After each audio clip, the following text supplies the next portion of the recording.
Sukre sir. Sukre sir. No, no, Sukre sir will not come. This is my work. Yes. आज सकाळी मी औरंगाबादला जेव्हा आले तेव्हा मी सिंदखेड राजाला दर्शनासाठी जाताना माझ्या मोबाईलवर एक बातमी आली की घाटी हॉस्पिटलमध्ये एक चुकीची घटना घडलेली आहे आणि एका डॉक्टरावर हल्ला झालेला आहे. मी तातडीने इथल्या डीनना फोन केला, माहिती केली आणि परत येताना मी आवर्जून इथे आले, कारण डॉक्टर सोडा कुठल्याही व्यक्तीवर जर हल्ला ह्या राज्यात होत असेल तर हे अतिशय चिंताजनक आहे. मी सगळी माहिती आम्ही सगळ्यांनीच मिळून घेतलेली आहे आणि दोन गोष्टी प्रकर्षाने जाणवल्या चर्चेमध्ये. एक तर की संभाजीनगरमध्ये लॉ अँड ऑर्डरचा प्रचंड मोठा प्रॉब्लेम झालेला आहे. इथे महिलाही म्हणत आहेत की हॉस्पिटल तर सोडा, शहरामध्ये पण क्राईम वाढलेला आहे. त्याच्यामुळे तातडीने 2 लोकांची भेट, ट्विट तर मी आज लगेच करणार आहे आणि उद्या मी मुंबईला जाऊन वेळ मागणार आहे. एक म्हणजे या राज्याचे गृहमंत्री, या राज्याच्या गृहमंत्र्यांनी जातीने लक्ष घातलं पाहिजे की आपल्या महाराष्ट्रातली एक महिला डॉक्टरच ॲक्च्युली, नुसती महिला नाही, कुठल्याही डॉक्टरचा तेवढाच मान सन्मान झाला पाहिजे, जी ऑन ड्युटी एका मेडिकल सरकारी हॉस्पिटलमध्ये तिच्यावर वार होतो. हे लाजिरवाणं आहे. आणि महाराष्ट्राचे गृहमंत्रीनी आपल्याला, महाराष्ट्राला उत्तर दिलं पाहिजे की डॉक्टरांच्या सुरक्षिततेसाठी ऑन ड्युटी तुमची यंत्रणा काय करते, कोण त्यांच्या मुलामुलींना मग हॉस्पिटलमध्ये काम करायला पाठवेल अशा जर गुंडागर्दी सुरू झाली तर. आणि हे फक्त हॉस्पिटल परत सीमित नाही, संभाजीनगरमध्ये क्राईम वाढला असे स्थानिक लोक बोलत आहेत. त्याच्यामुळे अर्थातच हे गृह मंत्रालयाचं फेलियर आहे आणि देवेंद्रजींना याचं उत्तर द्यावं लागेल. हा पहिला मुद्दा. आणि दुसरा मुद्दा, स्थानिक डॉक्टर हे काल आंदोलन करणार होते, पण मी डीन आणि त्याच्या सगळ्या प्रशासनाचे घाटी हॉस्पिटलच्या मनपूर्वक आभार मानते की त्यांनी अतिशय विषय गांभीर्याने घेतला. डॉक्टरांचे मनपूर्वक आभार मानते की त्यांच्यापैकी एकावर एवढा मोठा हल्ला झाला तरी आपण लोकसेवेत आहोत, ती विचारांची प्रगल्भता दाखवली आणि दोघांनी एक टीम म्हणून काम करून त्यांनी काल जो आंदोलन रात्री का आज सकाळी करणार होते ते त्यांनी नाही करायचं ठरवलं. त्याच्यामुळे त्यांचेही काही विषय आहेत, त्यांच्या स्टायपंडचे पैसे मिळत नाही आहेत, अनेक काही मुद्दे आहेत, त्यांच्या सुरक्षिततेचे मुद्दे आहेत. हे त्यांच्या डिपार्टमेंटचे मंत्री आता हसन मुश्रीफ जी आहेत, उद्या हसन मुश्रीफांचीही मी वेळ मागणार आहे आणि मी देवेंद्रजींचीही वेळ मुंबईला मागणार आहे आणि इथून निघाल्या मी दोन्ही मंत्रालयाला ट्विट करणार आहे, कारण का विषय अतिशय गंभीर आहे. आणि नक्की छत्रपतींच्या, शाहू फुले आंबेडकरांच्या महाराष्ट्रात चाललंय तरी काय, महिला सुरक्षितता, डॉक्टरांची सुरक्षितता, गुंडागर्दी चल रही आहे यार. कोणी उठावं आणि हॉस्पिटलमध्ये घुसून लोकांना मारावं, करते काय ट्रिपल इंजिनचं खोके सरकार, 200 आमदारांचं सरकार आहे. हे कार्यक्रमात सगळीकडे पुढे असतात आणि आमच्या मुलींची सुरक्षिततेचा कोण जबाबदारी घेणार. इट्स अ कम्प्लीट, मी नेहमी या ट्रिपल इंजिनच्या सरकारला आवडत नाही मी बोलताना, पण it is a policy paralysis. एवढे 200 आमदारांचं एवढं मोठं हे सरकार असलं तरी पॉलिसी लेवलला मग पिण्याच्या पाण्याचा प्रश्न असेल, कचऱ्याचे प्रश्न असतील, शहराची सुरक्षितता, मुलींची सुरक्षितता, याची उत्तरं कोण देणार. सगळे आज कार्यक्रमात व्यस्त आहेत. कांद्याच्या भावाचा प्रश्न आज आम्हाला अपेक्षित होतं की, मला वाटलं महाराष्ट्राचे मुख्यमंत्री आणि उपमुख्यमंत्री सगळे गेले आहेत आज नाशिकला, माझी अपेक्षा होती की त्यांनी कांद्याबद्दल काहीतरी निर्णय घ्यावा, पण पत्रकारांकडून कळलं आहे कांद्यावरचं काहीच चर्चा झाली नाही.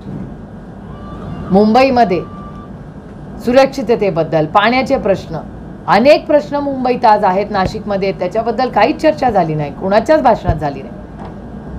आणि आज गृहमंत्र्यांनी तरी औरंगाबादला या गोष्टीचा फॉलोअप करून एक स्टेटमेंट करायला पाहिजे होतं, तर गृहमंत्र्यांनी नेहमीप्रमाणे त्याच्याबद्दल बोलणं टाळलेलं आहे. हे दुर्दैव आहे महाराष्ट्रात. ताई, पुण्यामध्ये सुद्धा तुम्ही पाहिलंय की गँगवॉर होता, त्या ठिकाणी अशी खून होतात. नाही, तिथे तर कोयता गँग, आमच्याकडे काय विचारू नका, काय पुण्यामध्ये चाललेलं आहे. अतिशय तोच प्रकार जो आहे घाटीमध्ये तसाच पाहायला मिळाला आहे. तुम्ही जर सीसीटीव्ही फुटेज पाहिलं तर अक्षरशः बेदम मारहाण केली आहे. तर दांडा नसताना कोयता असताना तिथं तुकडे पडलेले पाहायला मिळाले असते.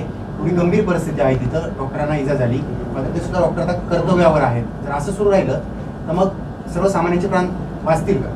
नाही, इट इज अ कमी म्हणजे ना पॉलिसी पॅरालिसिस आहे या सरकारचं. It's a complete failure of the home minister. गृहमंत्री पूर्णपणे त्यांचं अपयश आहे आणि पूर्णपणे. नाहीतर काय इन्कम टॅक्स, CBI आणि ED पक्ष फोडा घरं फोडा ह्याच्यात इतके व्यस्त आहे हे सरकार की त्यांना वेळच नाही आहे महिला आणि डॉक्टरांच्या सुरक्षिततेसाठी किंवा नागरिकांच्या सुरक्षिततेसाठी. कोण याच्यावर चर्चा करते? पुण्यामध्ये कोयता गँग कधी आमच्याकडे आम्ही ऐकलं पण नाही हो. पुण्याला लोक विश्वासाच्या नात्याने मुलं शिकवायसाठी पाठवतात. मी किती लोकांची गार्डियन आहे पुण्यात. देशातून मुलं येतात सिम्बायसिसला शिकायला, फर्ग्युसनला शिकायला, BMCC शिकायला, आमच्या विश्वजित कदमांच्या कॉलेजमध्ये शिकायला, भारतीय विद्यापीठला यायला, MITला. कोण आपलीच तर मुलं येतात ना देशातून विश्वासात. आणि मी गार्डियन आहे त्यांची.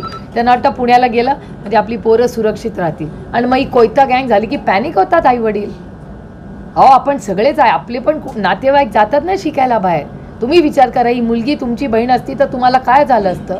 ती आज महाराष्ट्राची लेक आहे ना, ती बाहेर गावून इथे आली. तिच्या आई वडिलांचे काय हाल झाले असतील कोणी विचार केलाय त्याचा? ती आज स्वतःच्या मेरिटवर इथे शिकते मुलगी. आणि मुलगी कशाला? प्रत्येक डॉक्टरची सुरक्षितता ही सरकारची नैतिक जबाबदारी आहे. Really shameful. नाशिक पाठोपाठ संभाजीनगरमध्ये ड्रग्ज निर्मितीचे 3 कारखाने समोर आले. त्याचा थेट कनेक्शन गुजरात राज्याशी संबंध आला. अंमली पदार्थ गोळ्यांच्या संदर्भातही गुजरात कनेक्शन आलं. पण राज्य सरकार स्थानिक पोलिसांवर कुठलीही कारवाई करत नाही. या सगळ्या गुन्ह्यांचा बेस हा अंमली पदार्थ आणि नशाखोरी आहे. मी हे अनेक वेळा बोललेले. मी हे देवेंद्रजींना ऑन रेकॉर्ड प्रेस कॉन्फरन्स म्हणले की देवेंद्रजी, आपण सगळे राजकीय मतभेद बाजूला ठेवूया. ड्रग्सच्या बाबतीत आम्ही कधीही राजकारण आणलं नाही आणि आणणारही नाही. आपण सगळे राजकीय आपले जोडे बाहेर ठेवूया. तुम्ही जो शब्द दिला होता पुण्यामध्ये जे झालं तेव्हा, ते काय म्हणले होते? मी मोडून काढीन सगळं. झालंय का तसं? घटना 2 महिने का 3 महिने झाली, तो तिथून पळून गेला सरकारी यंत्रणेची मदत घेऊन. आणि देवेंद्र फडणवीस या राज्याचे गृहमंत्री म्हणाले होते की मी ड्रग्सच्या विरोधात पुढच्या काहीतरी 10-15 दिवसात, त्या दिवशी मी म्हणले होते सगळे राजकीय मतभेद बाजूला. जर देवेंद्रजी या राज्यात ड्रग्स थांबवणार असतील तर पूर्ण ताकदीने आम्ही तुमची मदत करू. तुम्ही आम्हाला सांगा आम्ही काय करायचं. आमचे सगळे सहकारी पदाधिकारी आणि आमचे सोशल आणि पॉलिटिकल आम्ही सगळे देवेंद्रजींच्या मागे उभे राहू. तुम्ही आम्हाला फक्त सांगा की इथे ड्रग्ज आहेत, चला आपण सगळे जाऊन लढूया त्याच्यावर. मी तुम्हाला शब्द देते. अहो आम्ही नागरिक आहोत, आम्ही आई वडील आहोत, आपली सगळ्यांचीच मुलं आहेत. काय फक्त कुणाची मुलं आहेत म्हणून असं नाही. आणि देवेंद्र फडणवीस स्वतः म्हणले होते की मी एक्सपोज करणार आहे. का नाही एक्सपोज केलं? कळू तरी दे या राज्याला की या ड्रग्सच्या मागे कोण आहे. मग नाशिकमध्ये कोण होतं सांगा आम्हाला. पुण्यामध्ये ते पळून कसे गेले? सत्तेत आम्ही नव्हतो. गृहमंत्री कोण होतं? तो पाटील ना माणूस, त्याचं नाव पुण्यातला गेलेलं, हा ललित पाटीलचं काय झालं पुढे केसचं? तुम्ही वरवरची फक्त मलमपट्टी केली, तिथल्या अधिकाऱ्याला काढलं. त्या अधिकाऱ्याच्या मागे कोण? फोन करणारा कोण होता? त्याचा तो कोण होता माणूस? काय माहिती कोण होता माणूस? तपास पुढे काय झालं त्या तपासाचं? गृहमंत्र्यांनी काय केलं ड्रग्ज बंद करण्यासाठी? याचं उत्तर त्यांनी दिलं पाहिजे. कारण मी पुन्हा रिपीट करते की जर देवेंद्रजी आम्हाला आव्हान केलं की तुम्ही या, आम्ही सगळे राजकीय मतभेद सोडून आम्ही देवेंद्रजींच्या मागे उभं राहू की तुम्ही ड्रग्सच्या विरोधात लढाई करताय, पूर्ण ताकदीने आम्ही तुमच्यावर, चला आज नाही आत्ता या क्षणापासून सुरू कर. भाजप आणि ड्रग्ज माफियाचे संबंध आहेत असं वाटतं? शक्यता नाकारता येत नाही. असंच म्हणजे म्हणावं लागतंय मला म्हणायची इच्छा नाही.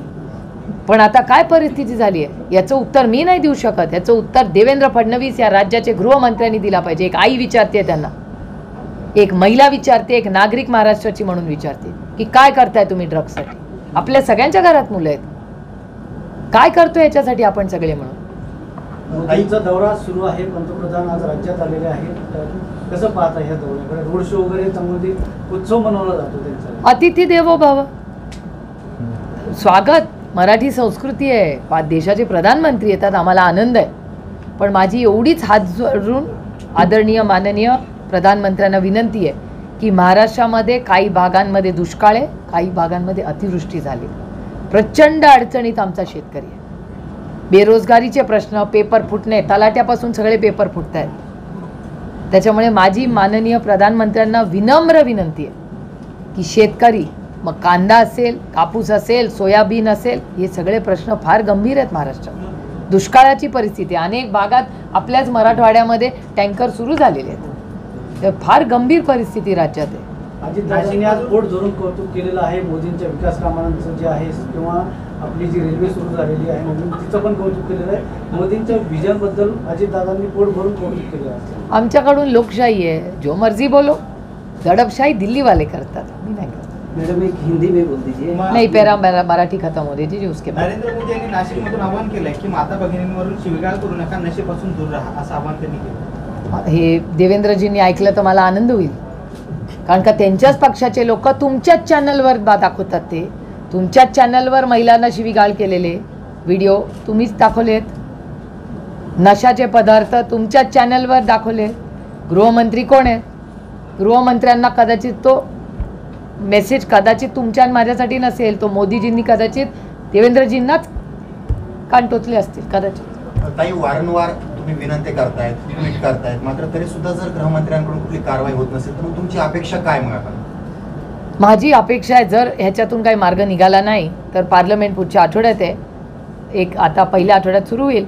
मी अमित शहाजींपर्यंत हा इश्यू रेस करणार, कारण का माझा वैयक्तिक नाही, महाराष्ट्रातली कुठलाही नागरिकाच्या सुरक्षिततेचा विषय असेल आणि जर ह्या सरकारला तो झेपत नसेल तर दिल्लीच्या मायबाग सरकार, होम मिनिस्ट्रीला विचारावं लागेल की बाबा काय चाललंय, तुम्ही जरा लावा, SIT वगैरे लावा, याची इन्क्वायरी लावा, होऊन जाऊ दे एकदाचं. दूध का दूध, पाणी का पाणी.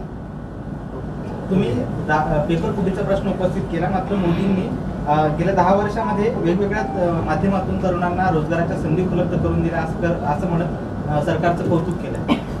ठीक आहे ना, त्यांना कदाचित ब्रीफिंग झालं नसेल की पेपर किती फुटलेत महाराष्ट्रात आणि केवढं मोठं रॅकेट चाललंय महाराष्ट्रात. हे मी नाही म्हणत आहे, तुमच्याच चॅनलवर आले सगळ्या गोष्टी. सूरज चव्हाण म्हणाले की अजित पवार गटाचे नेते की विधानसभा अध्यक्षांनी एकनाथ शिंदेच्या बाबतीत जो निकाल दिला त्याच बाबतीत तसाच निकाल आमच्या बाबतीत देखील दिला जाईल.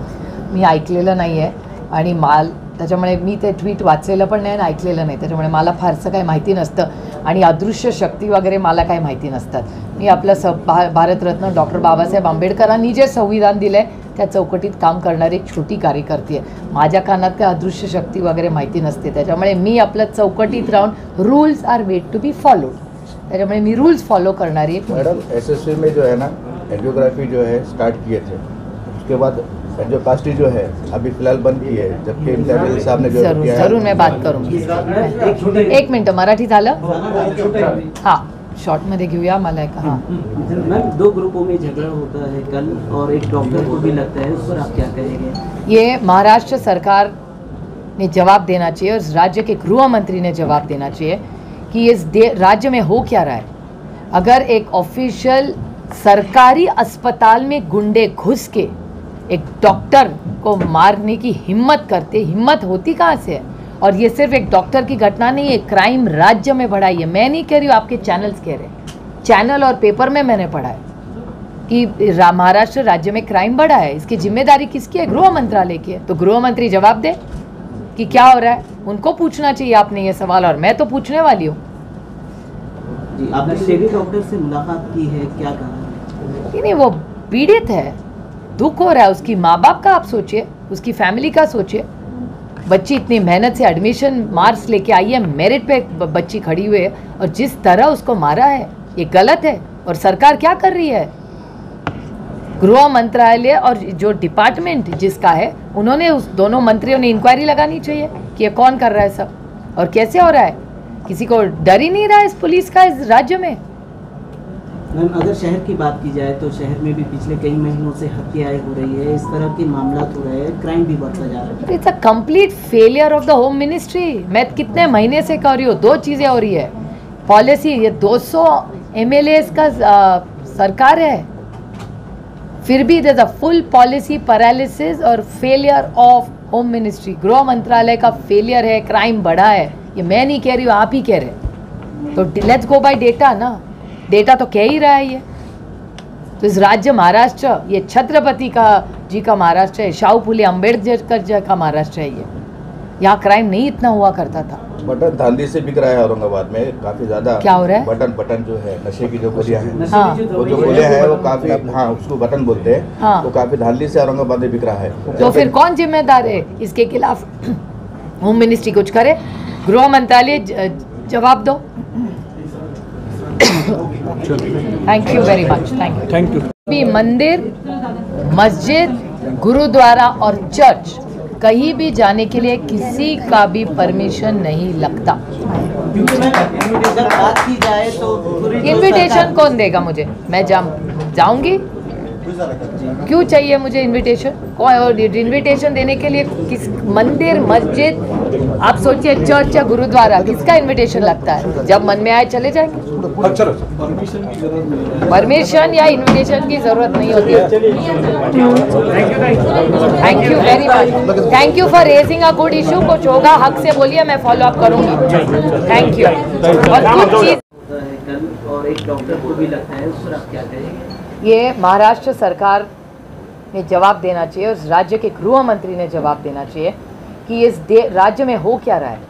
अगर एक ऑफिशियल सरकारी अस्पताल में गुंडे घुस के एक डॉक्टर को मारने की हिम्मत करते, हिम्मत होती कहाँ से है? और ये सिर्फ एक डॉक्टर की घटना नहीं है, क्राइम राज्य में बढ़ा है। मैं नहीं कह रही हूँ, आपके चैनल्स कह रहे हैं। चैनल और पेपर में मैंने पढ़ा है कि महाराष्ट्र राज्य में क्राइम बढ़ा है। इसकी जिम्मेदारी किसकी है? गृह मंत्रालय की है। तो गृह मंत्री जवाब दे कि क्या हो रहा है। उनको पूछना चाहिए आपने ये सवाल, और मैं तो पूछने वाली हूँ। आपने शेखी डॉक्टर से मुलाकात की है, क्या कहा है? नहीं, वो पीड़ित है, दुख हो रहा है। उसकी माँ बाप का आप सोचिए, उसकी फैमिली का सोचिए। बच्ची इतनी मेहनत से एडमिशन मार्क्स लेके आई है, मेरिट पे बच्ची खड़ी हुई है, और जिस तरह उसको मारा है ये गलत है। और सरकार क्या कर रही है? गृह मंत्रालय और जो डिपार्टमेंट जिसका है, उन्होंने उस दोनों मंत्रियों ने इंक्वायरी लगानी चाहिए कि ये कौन कर रहा है सब और कैसे हो रहा है। किसी को डर ही नहीं रहा है इस पुलिस का इस राज्य में।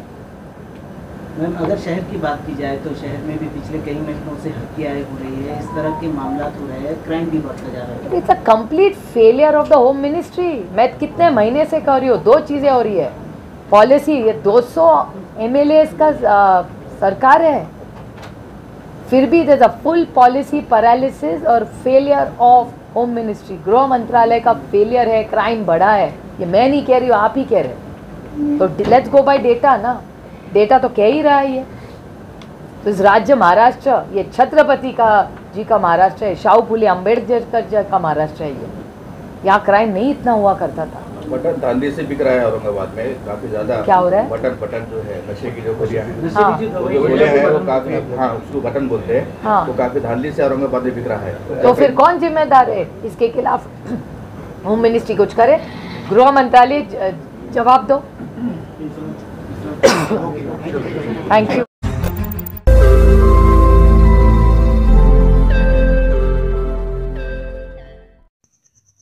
रोज नई खबरों को देखने के लिए हमारे औरंगाबाद समाचार चैनल को सब्सक्राइब कीजिए और नोटिफिकेशन पाने के लिए हमारे बेल आइकन को दबाइए ताकि हर खबर की नोटिफिकेशन आपको मिलती रहे।